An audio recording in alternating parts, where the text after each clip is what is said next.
5 बड़े मिस्टेक जो students season के स्टार्टिंग में करते हैं वो कौन कौन से हैं वो मैं आपको बता रहा हूँ। देखो, पहला, अप्रैल को लाइट मंथ समझना। ज़्यादातर बच्चे क्या करते हैं कि भाई सेशन स्टार्ट हो रहा है, कोई ड्यूटी नहीं हो रहा है, तो बच्चे क्या करते हैं, या तो ट्रिप पे निकल जाते हैं। पेरेंट्स के लिए भी होता है, बहुत सारे बच्चे गाँव निकल जाते हैं घूमने। यहाँ पे कोई पेपर नहीं है तो इसलिए बहुत सारे बच्चे जो यहाँ पे रहते हैं और वो पढ़ाई भी नहीं करते। जो होमवर्क मिलता है उसको बहुत इजीली मन करेगा तो करेंगे, नहीं मन करेगा नहीं करेंगे। तो ऐसी बहुत सारी गलतियां करते हैं। जो टॉपर स्टूडेंट्स होते हैं वो क्या करते हैं, तो इस मंथ में अपने फाउंडेशंस को अच्छा करते हैं, अपने बेस को अच्छा करते हैं। ठीक।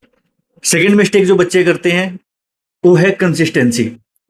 जब सभी स्टूडेंट्स घूमने और ट्रिप में बिजी होते हैं, जो जो अच्छे स्टूडेंट्स होते हैं, जो पढ़ने वाले स्टूडेंट्स होते हैं, या जो चाहते हैं कि पढ़ें, वो लोग अपने बेस को स्ट्रॉन्ग करते हैं, अपनी चीज़ों को समझते हैं, और इस समय सबसे ज़्यादा फोकस करते हैं लॉजिक समझने में। जो थर्ड मिस्टेक बच्चे करते हैं वो ये होता है कि एनसीईआरटी से क्वेश्चन ही नहीं करते, या एनसीईआरटी का क्वेश्चन करते भी हैं तो जो ट्यूशन है स्कूल में कराया जाता है बस वही करते हैं।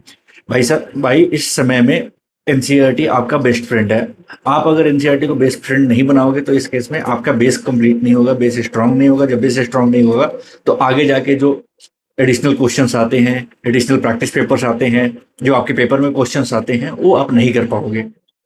फोर्थ मिस्टेक है बच्चों का कि वो लिखते नहीं है। राइटिंग प्रैक्टिस बिल्कुल नहीं होती। जो इस समय जो भी आप पढ़ोगे उसका कंप्लीटली नोट्स बनाओ, लिखने की प्रैक्टिस करो, और साथ साथ लिखने के साथ साथ आपको जो प्रैक्टिकल नोट्स होते हैं उन नोट्स को भी करो। अगर आप नोट्स नहीं बनाओगे, आपकी लिखने की प्रैक्टिस नहीं होगी। जब लिखने की प्रैक्टिस नहीं होगी तो आप फिर उसको लॉन्ग लॉन्ग समय के लिए, लॉन्ग टाइम पीरियड के लिए आप उसको याद नहीं कर रख सकते। फिफ्थ मिस्टेक है बच्चों का, वो कॉन्सेप्ट समझने पे नहीं होता, उनका ज़्यादातर फोकस होता है रट्टाफिकेशन। यूट्यूब से देखेंगे, वीडियोस देखेंगे, कहीं से भी देखेंगे, या ट्यूशन में भी जो पढ़ाया जाएगा वहाँ पे आपका मेन फोकस होना चाहिए कॉन्सेप्ट समझना। अगर आपको कॉन्सेप्ट समझ में नहीं आता, आप जिस भी टीचर के पास पढ़ रहे हैं उनसे उनसे क्वेश्चन पूछो। जब तक आप क्रॉस क्वेश्चंस नहीं करोगे, वन वे कम्युनिकेशन होगा, तब तक आपको समझ में नहीं आएगा। आपको टू वे कम्युनिकेशन करना पड़ेगा। आपको टीचर से क्वेश्चन करने पड़ेंगे। अगर आप टीचर से क्वेश्चन नहीं कर रहे हो, आपको कॉन्सेप्ट क्लियर नहीं होगा। जब कॉन्सेप्ट क्लियर नहीं होगा तो फिर आप रट्टा रट्टा मारोगे। 1 दिन 2 दिन 10 दिन तक आपको याद रहेगा, फिर पेपर के समय तक आप भूल जाओगे। इससे क्या होगा कि लास्ट मिनट जो पेपर के समय में जो लास्ट टाइम होता है जहां पे सब लोग रिवीजन कर रहे होंगे, उस समय आप फिर से याद कर रहे होगे। इससे बचना है आपको।